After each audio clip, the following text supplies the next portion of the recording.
시작. 우리 시청의 만남은 우연이 아니야. 사랑해 사랑해 너를 사랑해. 이어서 정영호 교수님이 문학개론, 시에 대해서 강의하십니다. 이분은 문학평론가이세요. 그렇기 때문에 시에 쓸 모든 것을 다 섭렵하신 교수님이기 때문에 오늘도 또 지난달에 이어서 명강의를 해주실 거예요. 님께서는 정영호입니다. 굉장히 좀 잘못 생각하셨는데 문학평론가가 뭐 시, 수필 다 섭렵했다는 거는 뻥이고 그것저것 다 못하니까 겨우 이제 문학평론이나 해갖고 문학에 그냥 곁다리나 껴볼까 하는 사람들이 이제 문학평론가의 사실입니다. 헤겔이 이런 얘기를 했어요. 그러니까 미네르바의 부엉이는 평온이 질 때 날아간다. 뭐냐면은 현실이 변했을 때 그것의 의미를 파악하는 것이 철학자고요. 미네르바의 부엉이는 철학자죠.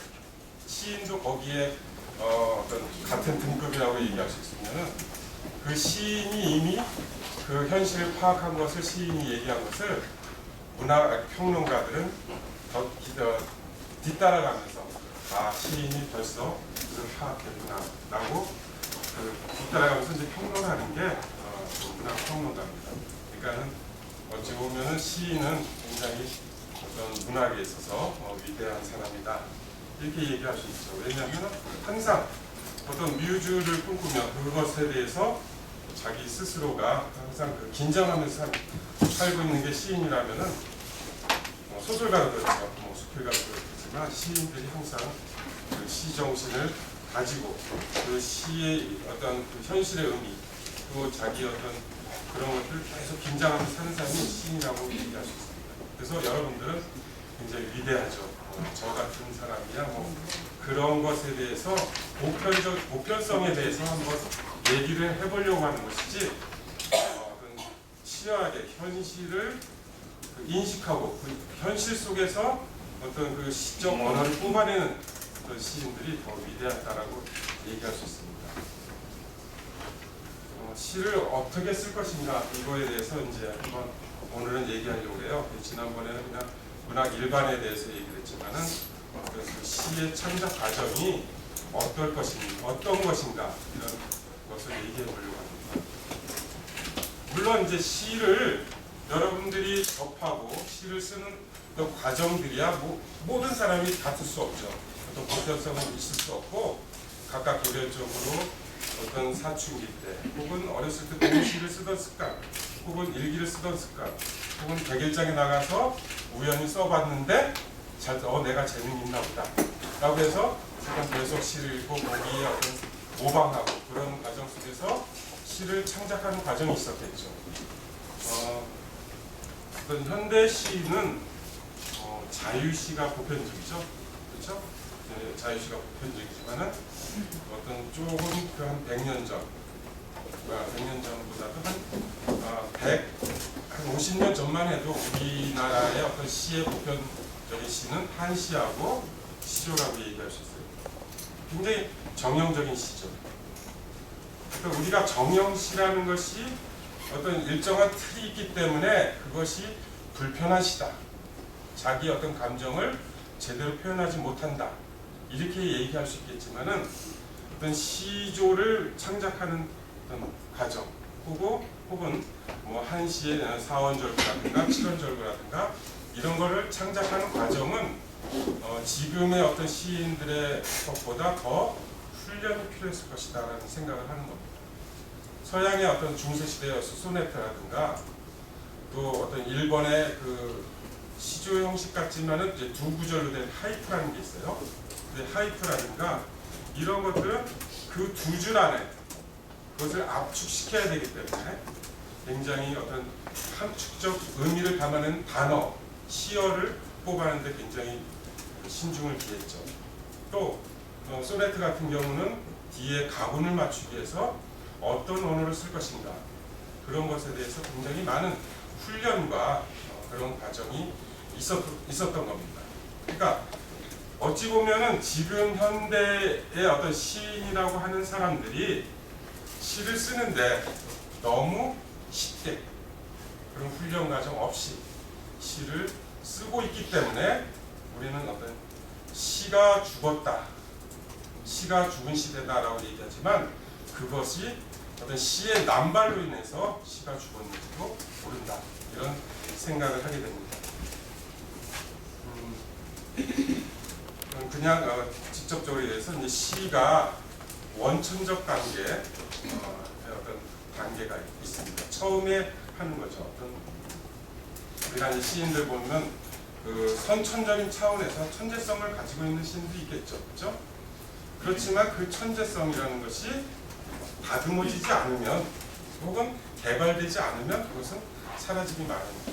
그렇기 때문에 어떤 후천적 차원, 그러니까 경험이나 독서나 사생, 뭐 이런 것들이 있는데 과거에 이제 옛날에 그 3다라고 해서 다독, 다작, 다상량 이렇게 얘기를 했습니다. 근데 이제 우리는 시를 쓰는데 얼마만큼 다른 시인의 시를 읽는가? 그랬을 때 다른 시인의 시를 읽다 보면은 내가 그거와 비슷해져서 잘 안 읽는다, 이렇게 변명하는 사람이 있습니다. 그죠?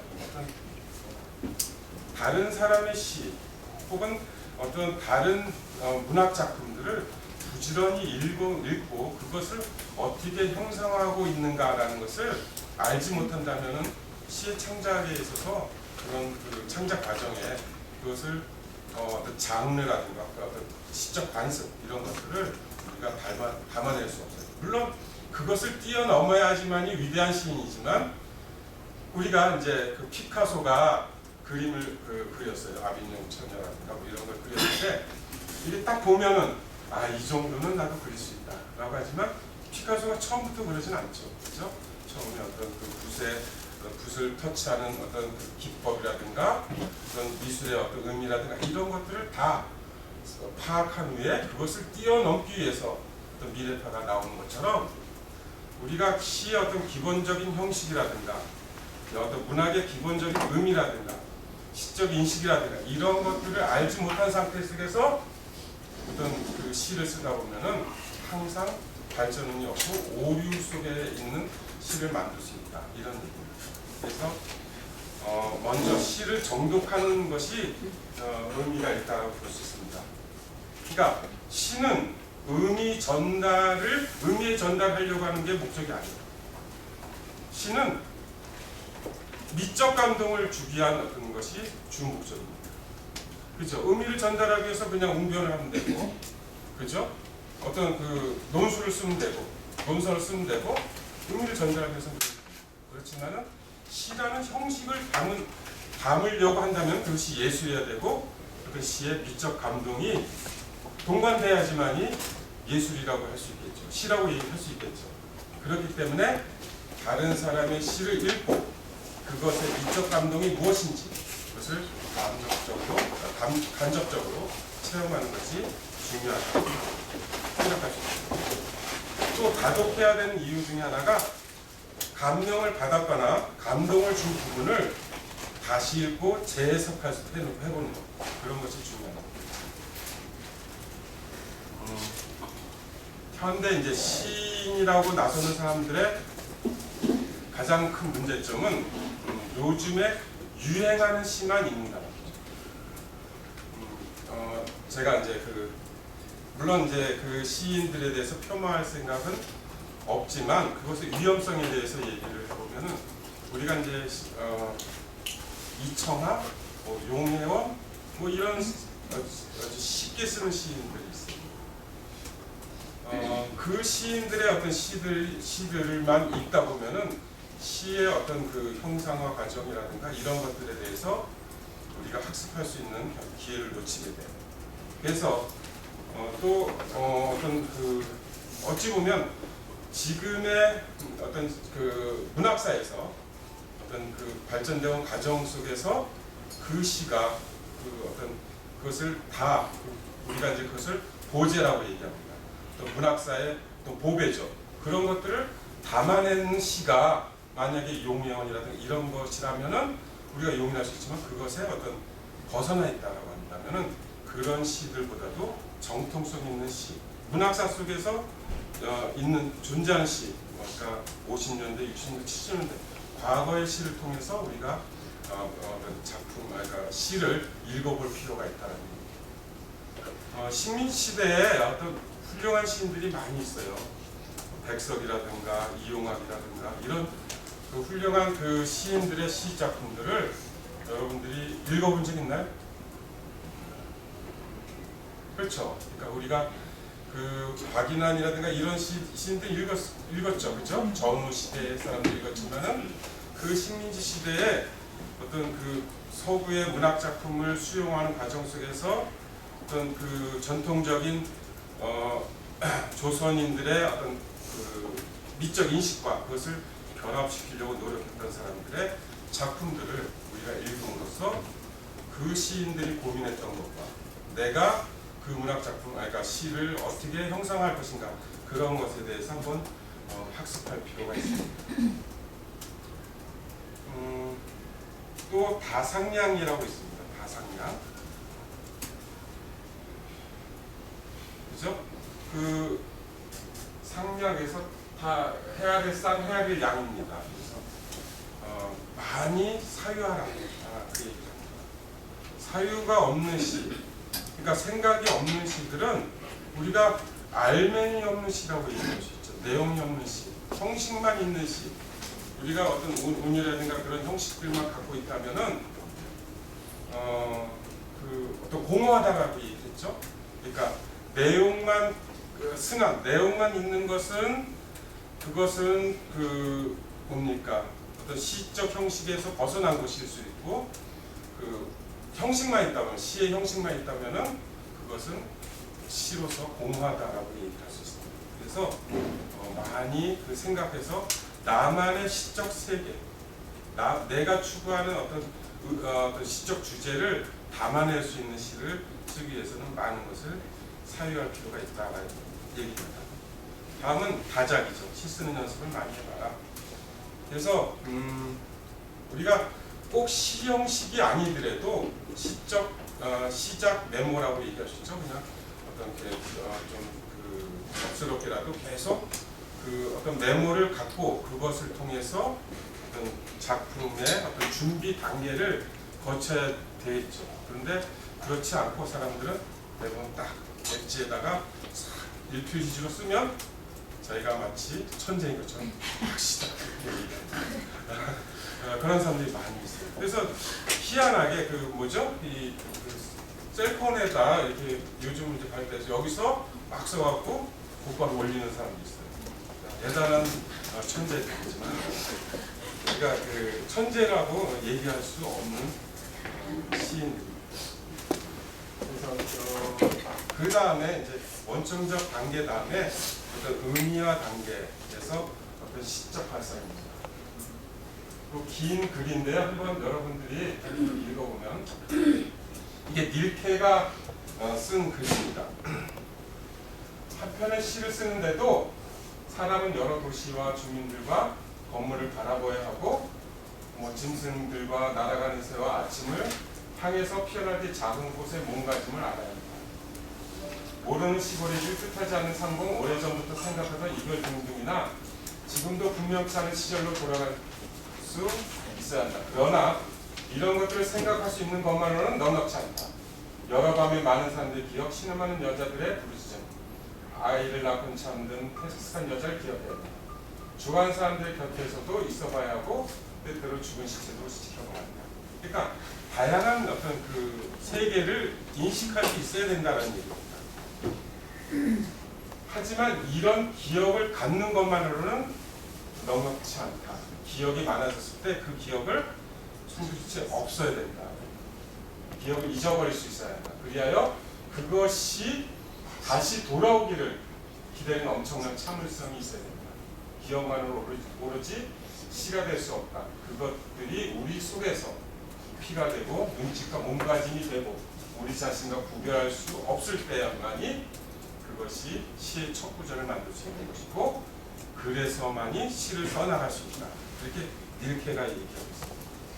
그러니까 우리가 많은 세계, 그러니까 우리 나 자신 이외의 것을 다 세계라고 얘기하는데 그 세계를 다 인식하고 그것을 그냥 지나치지 않고 세세히 하나하나 보는 과정 속에서 그 기억을 만들어내고 그 기억을 없앤 이유, 없앤다라는 얘기는 머릿속에만 있는 것이 아니라 나의 피와 몸속에 그것이 배어있을 때 어느 순간에 시의 첫 구절이 튀어나온다라고 얘기합니다. 이런 얘기도 있어요. 우리가 진주를 만들어내는데 진주는 어떻게 조개가 진주를 만들어내는 과정은 어떻습니까? 외부에서의 상처죠. 상처가 입었을 때 그 상처를 치유하기 위해서 몸의 자체 내에서 어떤 액을 뿜어내서 그것을 단단하게 만듭니다. 그 결정체가 진주라고 얘기합니다. 그러니까 내가 상처를 받았을 때 그것이 즉각적으로 상처에 대한 반응이 아니라 그것을 치유하는 과정 속에서 내 안에 내 머릿속에 어떤 결정체가 만들어지는 것. 그것이 진주인데 그것이 시라고 얘기합니다. 그러니까 현실 속에서 우리가 어떤 그 충격이라든가 어떤 그 경험을 했을 때 그것을 즉각적으로 토로하는 것이 아니라 그것을 승화시키는 과정이 있어야지만이 시로 만들어집니다. 그것을 우리는 시적 발상이다라고 얘기합니다. 인식의 단계죠. 의식화의 단계입니다. 요 시를 한번 보겠습니다. 오늘은 이제 시를 여러 편 준비를 했어요. 그 시를 보면서 얘기를 하려고 한번 읽어보세요.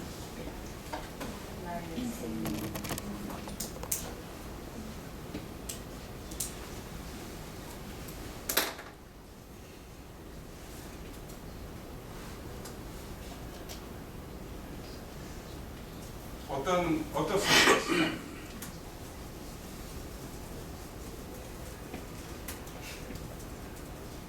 우리가 이제 이 시가 내가 죽었을 때 사랑을 고백한다 뭐 이런 의미인데 어떤 과정 속에서 죽음에 이르렀는지 어떤 사랑인지 그런 것들이 좀 뚜렷하지 않죠. 그렇죠? 그래서 우리는 이것을 시적 모호성이다라고 얘기합니다. 모호성. 우리가 모호하다, 시적 감정이 내가 뭔가 드러내려고 하는 감정이 뚜렷하지 않으면 그것은 모호한 거예요. 그렇죠?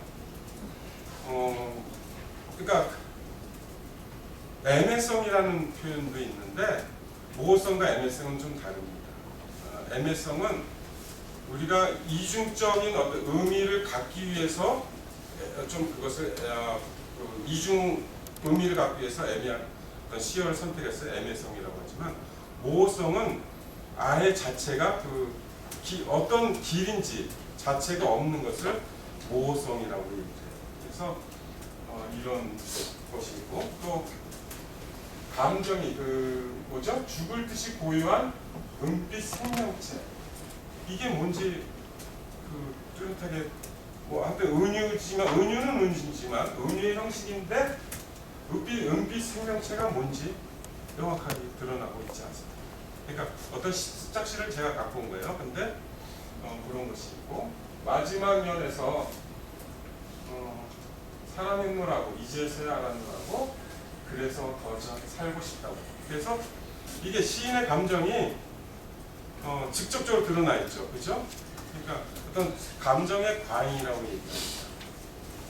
어떤 미국의 시인 엘리어트가 이렇게 얘기해요. 시는 정서로부터의 해방이 아니라 정서로부터의 도피다. 이런 얘기. 그러니까 시의 어떤 자기의 직접적인 감정을 숨김으로써 어떤 표현을 해야지만이 시가 어떤 의미가 분명해집니다. 우리는 그 시적 감동을 내가 받으려고 하는 것이 아니라 독자에게 감동을 주려고 하는 것이죠. 그죠? 그러니까 내 감정을 직접 드러낸 그런 것이 아니라 독자가 그것을 읽고 시적 감동을 받게끔 표현해야지만이 진정한 시라고 얘기할 수 있습니다. 그랬을 때 독자를 모가지를 끌고 들어와서 야 내가 이렇게 죽고 싶도록 너를 사랑했어. 그런 걸 표현한다. 이렇게 알려주는 것이 아니라 독자가 스스로 그것을 통해서 뭐 전율이 일어나든가 그런 감동이 일어나게끔 해야지만이 그것이 예술이라는 거죠. 그죠? 그것이 그 감정의 방이고요. 이게 이제 그 우리가 쭉 읽다 보면은 사형까지는 쭉 두 문장입니다. 그죠? 죽음을 알았다, 고한다. 그래서 이것은 두 문장의 글을 행가리를 해놓은 거죠. 두 문장의 글. 이런 시들이 많이 이제 요즘 사람들에게 시가 쉽다라는 것을 이렇게 쓰면 시인 것처럼 보이잖아요. 시형, 그러니까 행가리를 했기 때문에. 그렇지만은 물론 시이죠. 시라고 발표를 했으니까, 그죠?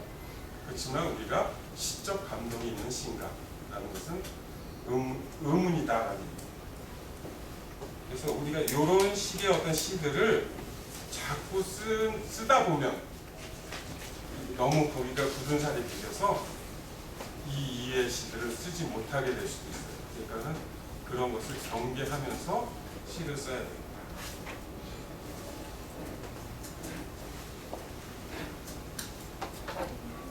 용혜원, 아까 얘기한 용혜원 목사님의 시입니다.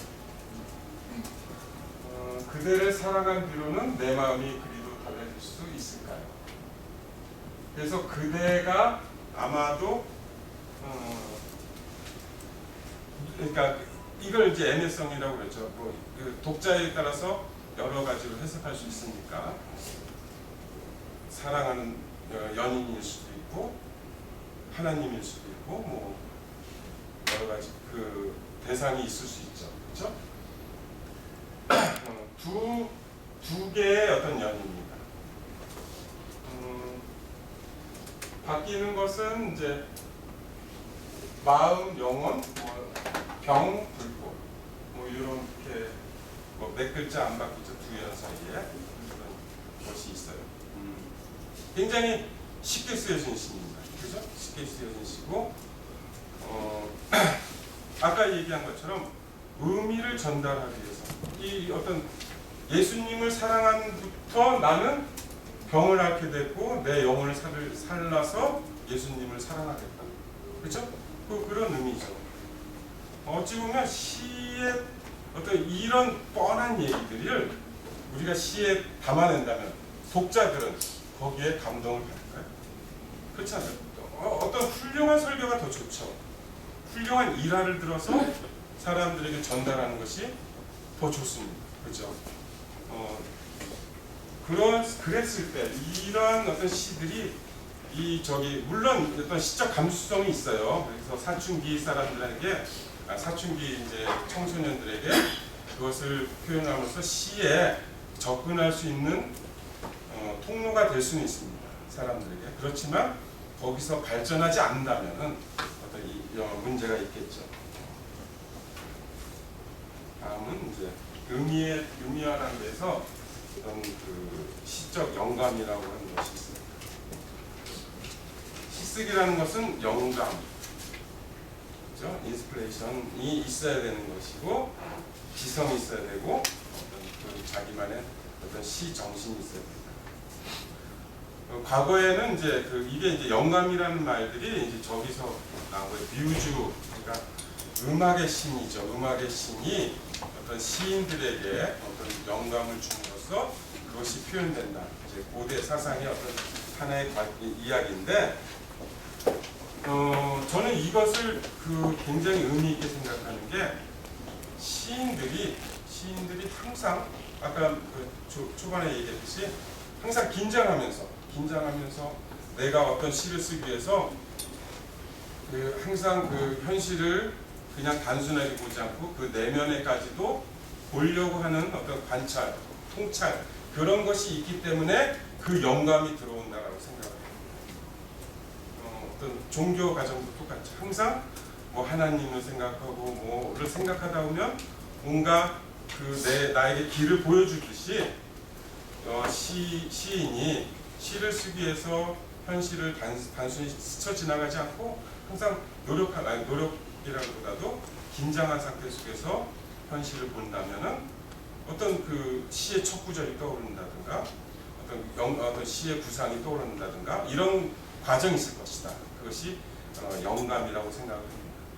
그렇지만은 그 영감이 떠올랐을 때 아까 얘기한 것처럼 어떤 그 현실에 대한 어떤 생각을 가상량을 하지 않고 있으면, 그러니까 어떤 지성을 갖고 있지 않다면은 그것을 놓칠 수 있는 것이죠. 또한 어떤 자기만의 어떤 시적 세계를 구축하려고 노력하지 않는다면은 그것을 어떻게 보면 허접하게 쓸 수도 있죠.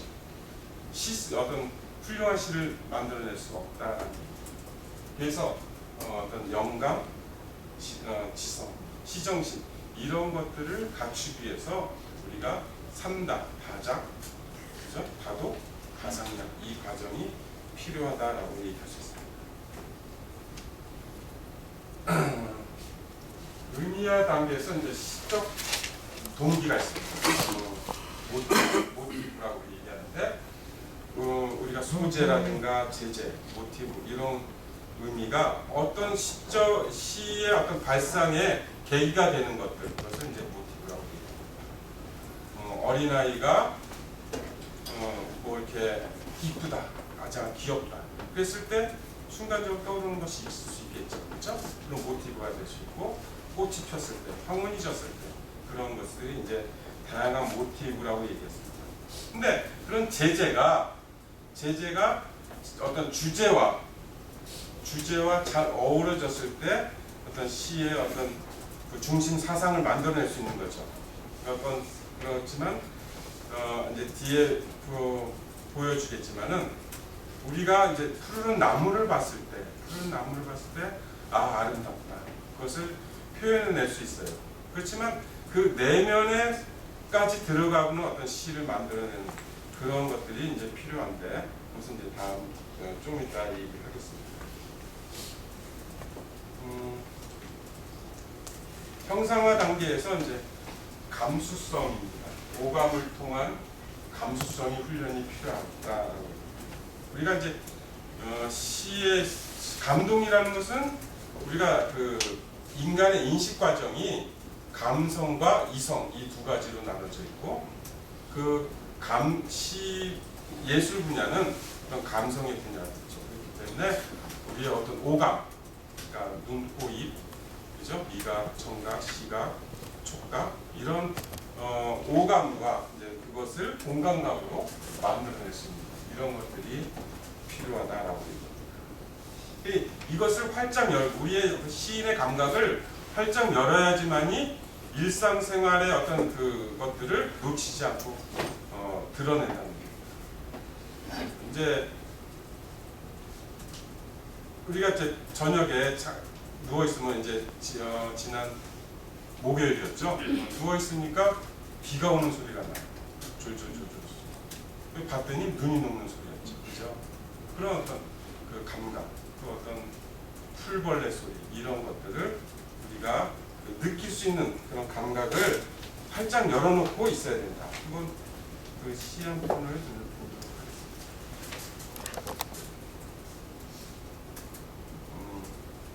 김기택 시인의 풀벌레들의 작은 길을 생각하며 이라는 시예요. 좀 기니까 누가 한번 읽어보실래요? 낭송 잘하시는 분이 누구예요? 저기 현재 읽으세요. 현재 읽으세요. 네. 잘 보이십니까? 네. 잘 보여? 텔레비전을 끄자 풀벌레 소리 어둠과 함께 방 안 가득 들어온다. 어둠 속에 들으니 벌레 소리들 환하다. 별빛이 묻어 더 낭낭하다.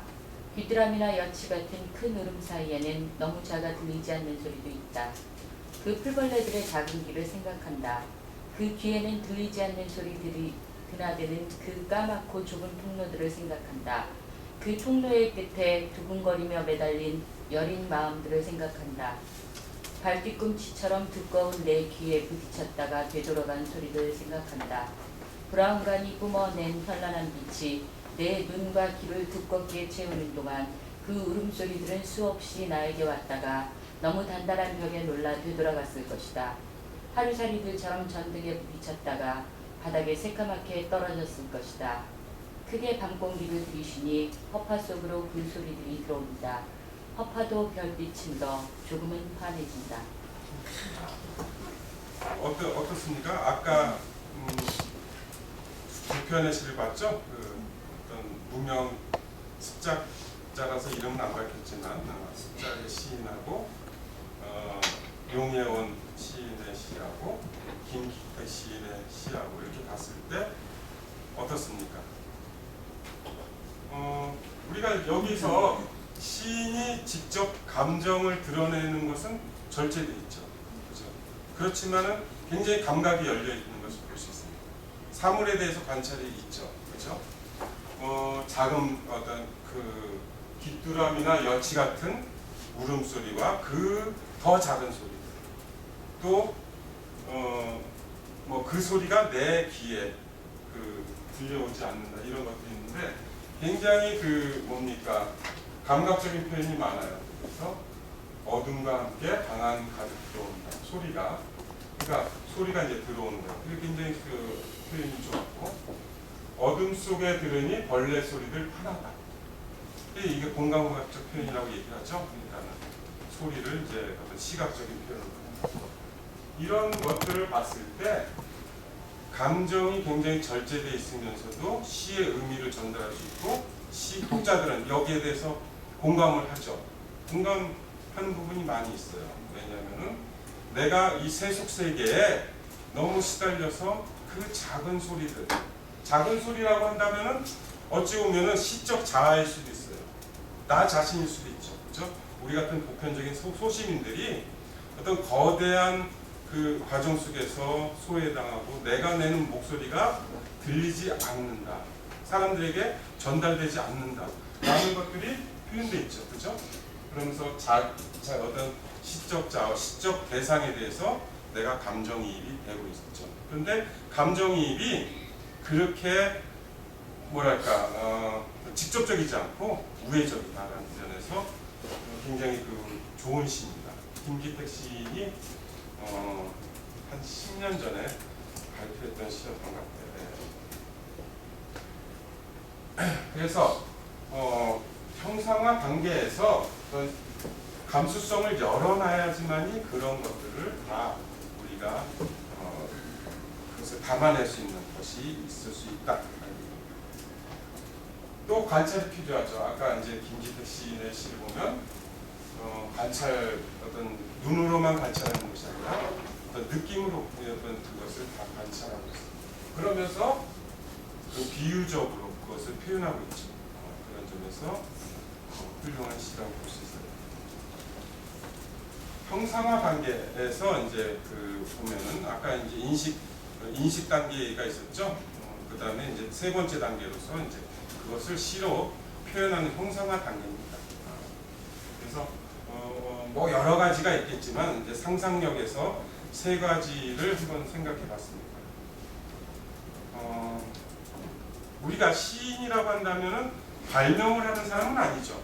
발명가는 아니죠. 새로운 것을 발명해내는 것이 아니라 기존의 것에서 우리가 발견하지 못한 것들을 발견해내는 거예요. 보편적인 사람들이 그냥 지나치는 것을 우리가 발견해서 그것을 전달함으로써 사람들에게 내가 보지 못한 것이 있었네 라는 것을 깨닫게 하고 어떤 새로운 어떤 세계에 대해서 열어주는 것이 시인입니다.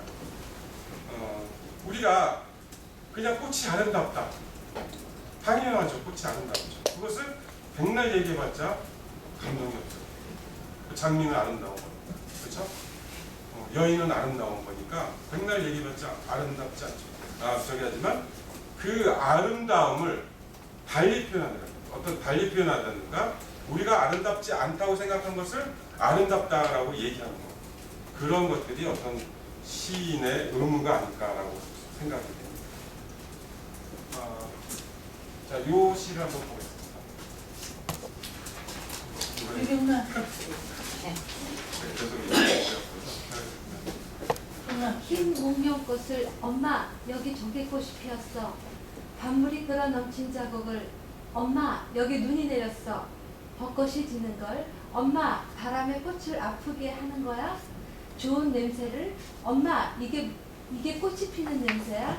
겁도 없이 5년 10년 일생이 걸려도 내가 못 가는 거리를 단숨에. 그 양선희 시인의 어린 것들이라는 시예요. 우리가 어떤 그 기존 관념에 어떤 조금 그 세속적인 생각에 이렇게 고정돼 있으면 그것을 보지 못하지만 어린아이의 시각으로 들어가면, 그죠? 어린아이의 시각으로 들어가면 보인다는 거죠. 이런. 그죠? 목련꽃은 조개꽃이라고 하고 밤물이 끓여 넘친 자국을 눈이라고 얘기하고, 이런 것들이 기성 어떤 너무 오래 사는 사람들의 머릿속에서는 떠오르지 않는 시각이죠. 그렇지만은 시인은 그것을 어린아이의 생각으로 그것을 바꿈으로써 우리가 보지 못했던 것, 듣지 못했던 것, 그런 것들을 끄집어낼 수 있었다는 거죠. 그러니까는 아까 얘기한 것처럼 어떤 그 동화적 발상이라든가 관점을 바꿔보는 것, 그런 것들이 필요하고요. 요거는 이제 황지우 시인의 겨울나무로부터 봄나무로라는 시입니다. 누가 먼저 읽어보시면 좋아요. 울림이 있으니까. 손소. 제가 읽을게요. 나무는 자기 몸으로 나무이다. 자기 온몸으로 나무는 나무가 된다. 자기 온몸으로 헐벗고 영하 13도, 영하 20도 지상에 온몸을 뿌리박고 대가리 쳐들고 무방부의 나무로 서서 두 손 올리고 벌받는 자세로 서서 벌받는 몸으로 벌받는 목숨으로 기립하여 그러나 이게 아닌데 온몸으로 애타면서 속으로 몸속으로 불타면서 버티면서 거부하면서 영하에서 영상으로 영상 5도 영상 13도 지상으로 밀고 간다. 막 밀고 올라간다. 온몸이 으스러지도록 불을 터지면서 자기의 뜨거운 혀로 싹을 내밀고 천천히 문득 푸른 일이 되고 푸르는 4월 하늘 들이받으면서 나무는 자기 온몸으로 나무가 된다. 마침내 끝끝내 꽃피는 나무는 자기 몸으로 꽃피는 나무입니다. 그 황지우 시인의 겨울나무로부터 봄나무에 있는데요. 어떤 나무의 입장이 아니라 나무를 가지고 어떤 그 80년대의 어떤 시입니다. 그러니까 80년대 그 대한민국의 어떤 사람들이 다 경험한 어떤 포갑 정치였잖아요. 그런 과정을 담아내고 있습니다. 지금은 현재는 겨울이지만 그것을 인고해내고 시련을 버텨내면서 그것을 극복하려고 하는 어떤 민중의 의지, 뭐 이런 것들을 담아내고 있는 시예요. 그러니까 우리가 나무 한 그루를 봤을 때 아름답다, 푸르름이 좋다, 이것보다도 그 나무가 세월 속에서 어떻게 버티고 있는지 그런 것들을 보면서 그것을 역사의식으로 바꿔놓는 거죠. 그런 시들이 어찌 보면은 의미 있는 시다라고 볼 수 있습니다. 이랬을 때 여기서 어찌 보면 우리가 이제 그 현실 참여시는 굉장히 시 자체가 선동적이다, 뭐 이렇게 여길 수 있지만 그것이 감정이 절제돼 있죠. 뭐 나가서 누구를 때려 부시자 뭐 이렇지 않잖아요. 그렇지만은 이것을 읽는 순간에 어떤 그 역사의 어떤 힘듦, 그것을 극복해야 되는 의지, 내 자신이 어떤 그것의 일원이다, 뭐 이런 것들이 독자들에게 이제 인식이 쥐어진다는 거죠. 그런 점에서 어떤 시가 형상화가 잘 됩니다. 이제 아까 얘기하려고 하는 시인데요. 이 시를 한번 누가 읽어볼까요? 이경아. 저요? 저 웅변할게요. 예, 이거는 그렇게 눈 감고 그렇게 빗소리 듣네. 하늘에서 내려와 땅을 돌아 다시 하늘로 비쏟는 소리 듣네.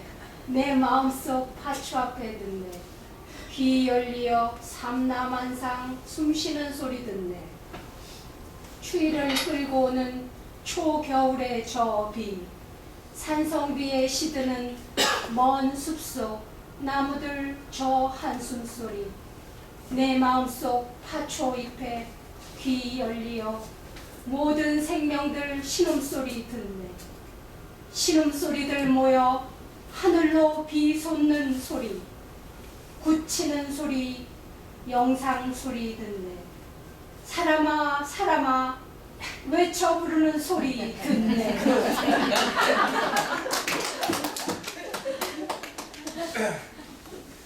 그 아까 얘기한 것처럼 시인이 현실만을 그냥 그러니까 겉에 드러난 것만 본다면은 우리가 나무가 이야기하는 소리를 못 듣는 거죠.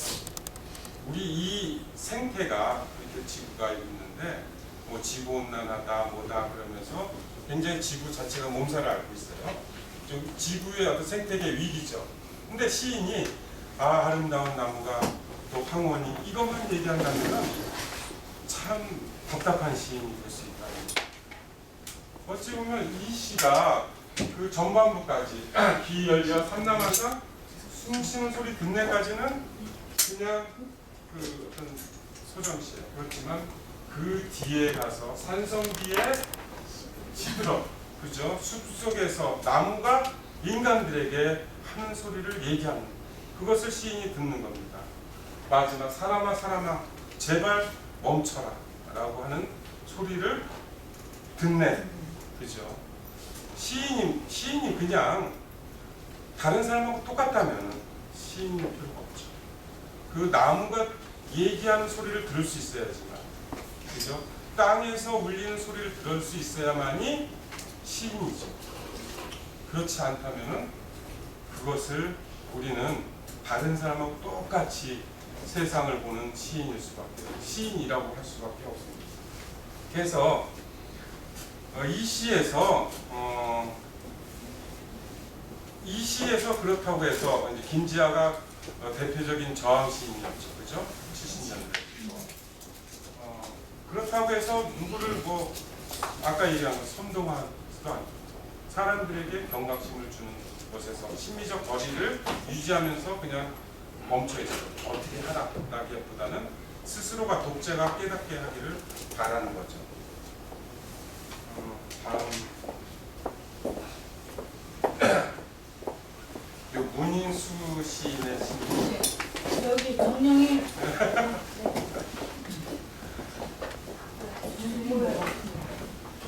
새와 붓 사이 동백진다 문인수. 지리산 안고 섬진강을 차한 긴 소리다. 저녁 노을 시뻘건 건물에 씻고 나서 저 달 소리도 하나도 중천 높이 걸린다. 산이 무겁게 발원의 사내가 다시 어둑어둑 고쳐 눌러앉는다. 이 미친 향기의 부채는 어디 숨어 춤추나. 매화 폭발 자욱한 그 아래를 봐라. 뚝뚝뚝 듣는 동백의 대가리들, 선혈의 천둥 난타가 지나간다. 여기서 지리산은 소리꾼이죠, 그렇죠? 지리산이 이제 이 어떤 이런 상상력이야. 강이 있고 섬진강이 있고 우리 이제 지리산이 있고 거기 앉아서 소리를 하는 겁니다. 북을 치면서 그것을 하나의 판소리를 형상한 거죠. 그런데 그 소리가 여기 보면은 매화 폭발 자욱한 그 아래를 봐라 이랬을 때 어떤 그 소리와 그 자연의 어떤 그 꽃이 피는 개화하는 그 과정을 서로 연결하고 있어요. 그러니까는 시인의 상상력이라는 것은 굉장한 거죠. 시인이 어떤 그 묘사를 하되 그 묘사 안에 어떤 그 우주의 어떤 질서 이런 것들을 다 보여주고 있습니다. 시가 다른 예술과 다른 점은 그거예요.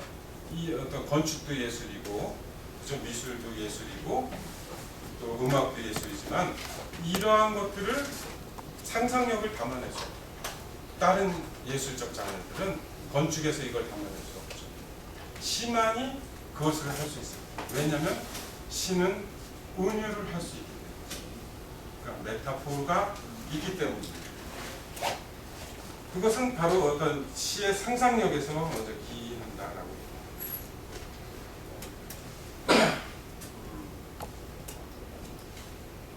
이거 아시죠? 마르셀 듀샹의 스텝이라는 그 예술 작품이에요. 이것은 이제 전시회에 갖다 내니까 사람들이 난리가 났죠. 그죠? 이게 무슨 예술 작품이냐, 때려쳐라, 뭐 이런 식의 얘기를 합니다. 예술 작품이라고 갖다 놓은 겁니다. 그런데 이제 정명호가 예술 작품이라고 이걸 또 갖다 놓으면 어떻습니까? 웃죠, 사람들이. 그죠? 시인은 바로 최초로 발견한 사람이 시인이에요. 그죠? 최초로 발견해요. 이것을 이 뒷상이 그것을 발견해냈기 때문에 예술이 된 거죠. 정명호가 그것을 갖다 놓으면 예술이 아닙니다. 그죠? 그랬을 때 발견이라는 것은 뭐냐? 우리가 발명이 아니라는 얘기를 아까 했습니다. 발명이라는 것은 어떤 발견이라는 것은 수많은 어떤 삶의 편린들 중에, 파편들 중에서 그것들을 잘 조합해내고 그 의미를 부여해 주는 것. 그것이 발견입니다. 그것이 시인이 해야 될 것들이죠. 그래서 문학은 그러니까 이런 얘기를 합니다. 문학은 1차적으로 기존의 체제를 전복시키는, 그러니까 뒤집어 엎는 어떤 발견이 필요한 것이고, 그러기 위해서는 어떤 조금 다른 시각이 필요하다라고 얘기를 합니다. 한번 볼까요? 황지우 시인 작품이 이제 2개를 했는데, 1년만 읽어보고 2년은 너무 야하니까 읽지 마세요. 속으로 읽어보시고. 숙자는 남편이 야속해. 길중은 밤늦게 돌아온 숙자에게 핀잔을 주는데 숙자는 하루 종일 고생한 수고도 몰라준 남편이 야속해 화가 났다. 해옥은 조카 창인이 은미를 따르는 것을 보고 명석과 자연스럽게 이야기를 나눕니다. 이모는 명석과 은미의 초라한 생활이 안쓰러워. 지금은 그 신문에 그게 안 나오지만 TV 프로그램이라고 해서 조금 그날에 할 줄거리들, 그 드라마의 줄거리들이 이렇게 적혀 있는 거 기억나시죠? 그 내용입니다. 숙자는 남편이 뭐 야속해라고 이렇게 타이틀을 뽑고 이렇게 그 TV 프로그램에 있었겠죠, 그죠? 그 다음에 것은 그 여자 화장실은 모르겠지만 남자 화장실에 이런 낙서가 많이 있어요. 하여튼 아주 그 장편을 쓰는 사람도 있고, 아주 긴 이야기도 있고, 짧은 이야기도 있는데 이게 무슨 의미냐는 시인은 요 두 연을 달랑 제시하고 아무 말도 하지 않습니다. 그랬을 때 이걸 시라고 얘기해요. 아까 마르셀 듀샹의 샘과 황지우의 이 숙자는 남편이 야속해. 이 두 가지는 새로운 발견이죠. 어떤 기존의 시 형식에 대해서는 어떤 예술 형식에 대한 탈피입니다. 그런데 바로 뭐냐면 그 TV 드라마가 그 화장실 글에 써 있는 그 야설과 별반 다르지 않다라는 것에 대한 비판이죠. 어떤 그 배출입니다. 감정의 배출이죠, 이거는. 그죠? 그거나 TV 드라마나 별반 다를 것이 없다. 그냥 거기에서 뭔가 읽고 어떤 새로운 인식을 하고 그런 것이 아니라 TV 드라마를 보고 그 시간을 때우는, 감정을 배출시키는 어떤 것에 불과하다는 것을 황지우 씨는 얘기를 하고 있습니다. 그죠? 그런 것도 하나의 그 새로운 발견이고요. 김종삼의 장편 한번 보시죠. 낭송정 못하세요? 유신자님 한번 읽을까? 뭐야? 뭐야?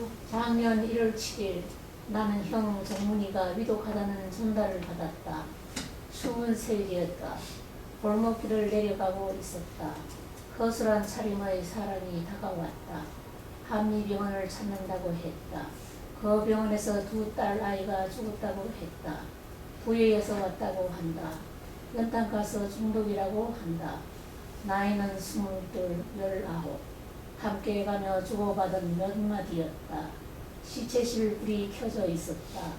관리실에서 성명들을 확인하였다. 어서 들어가 보라고 한 적 조금 있다가 본다고 하였다. 고맙습니다. 여기 장편이라는 게 있어요. 장편은 뭐예요? 소설의 어떤 형식에서 꽁트죠, 그죠? 꽁트입니다. 시가 이제 꽁트의 형식이 있어요. 여기서 시적 자는 나는이라는 것이 있어요. 나가 객관적으로 그 이야기를 그냥 소설에서 낸 거예요. 그래서 장편의 형식처럼, 그러니까 소설의 형식처럼 시간이 있고 시적 대상이 있죠, 그렇죠? 허술한 차림의 사람, 그 이야기가 있습니다. 연탄가스에 딸 둘이 이제 꽃다운 나이에 죽었다. 슬프다, 슬프다 이런 감정도 없죠, 그렇죠? 주고받은 것은 너무 많다. 굉장히 드라이하죠, 또 건조합니다. 그렇지만 이 상황을 그냥 제시하고 있는 거예요. 시인의 감정이 어떻다, 그 사람이 어떻게 슬프다, 이런 것이 굉장히 절제되어 있는데 우리는 이 시를 읽는 순간에 한순간에 어떤 그 시대의 어떤 인식이 나오죠. 그죠? 어떠한 의미인지 그것을 나옵니다. 시가 마지막에 그 딱 의미가 되죠. 어서 들어가 보라고 한즉 조금 있다가 본다고 했다. 요 두 행에 어떤 시적 대상이죠. 그 아버지의 감정이 딱 담겨져 있습니다. 그럼으로써 이 시는 두 행을 통해서 어떤 시의 어떤 형식, 그 성공을 거뒀다고 할 수 있는데 그것을 단순히 옮긴다, 이 묘사를 한다는 것에서 기존의 시 형식하고는 굉장히 다르다. 시적 자아가 내재되어 있고 그 거리가 어마어마하게 멀리 있어요. 시적 자아가 시 안에 계속 머무르면서 그것에 대해서 어떤 시적 대상에 대해서 감정을 이입하는 게 보통 시 형식인데 여기서는 굉장히 멀리 있다는 거예요. 이런 것들도 하나의 그 새로운 발견이다 라고 할 수 있습니다. 형식의 파괴죠. 그래서 발전적 상상력은 결국 소재를 새로운 눈으로 보고 독자들에게 기존의 선입관을 버리고 새롭게 이해를 촉구할 수 있어야 되고 독자들에게 기본적으로 가지고 있는 상식에 대하여 아무런 변화를 요구할 수 없는 시는 새로운 시가 아니다. 이렇게 표현할 수 있습니다.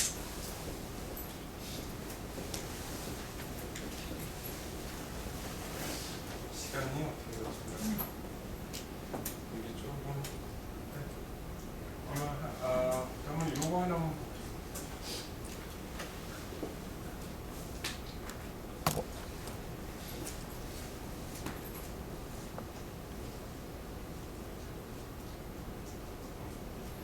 우리가 시적 표현에 있어서 이런 것도 있어요. 이것은 소리 없는 아우성. 너무 이제 그 역설적이죠. 우리가 역설이라는 것은 어찌 우리 시 자체가 논리적일 필요가 없다라는 얘기입니다. 논리의 세계는 현실 세계죠. 그렇죠? 그 논리의 세계를 뛰어넘는 게 바로 역설이라고 얘기해요. 시에서는 그런 역설을 담아내야 됩니다. 그렇지만 이것이 소리 없는 아우성이라는 것이 우리가 논리적으로 해명할 수 없는 건 아니죠. 다 해명될 수 있죠. 그죠? 뭔가 그 어떤 그 자체 내 그 어떤 침묵 속에서의 어떤 아우성, 뭔가 한 거일 수도 있고, 또 여러 가지 의미를 담아내고 있는 위치안의 깃발인데, 표현에 있어서 우리가 논리적인 표현을 함으로써 사람들은 그 작품을 읽는 순간에 그냥 다른 글을 읽는 것처럼 지나쳐버린다. 그냥 지나쳐버리잖아. 그렇지만 우리가 이것은 소리 없는 아우성 그랬을 때 아우성은 소리가 반드시 있어야 되잖아. 그 소리가 없다는 점에서 그 글 읽기를 멈춘다는 거죠. 그러면서 그 소리 없는 아우성의 의미가 무엇인지를 생각하게 하는 거죠. 그것을 우리는 낯설게 하기다라고 얘기해요. 시가 역설적인 표현을 하는 이유는 시 독서를 방해하기 위해서, 방해를 함으로써 독자가 그것을 다시 생각하게끔 만드는 것. 그것이 낯설게요. 낯설게 함으로써 그 의미가 무엇인지를 다시 한번 되새기게 만드는 것. 그게 바로 시에 있어서의 어떤 기법이다. 그래서 그런 얘기를 이제 다음 달에 계속 하겠습니다. 감사합니다. 안 나오는 겁니다. 아우. 아우.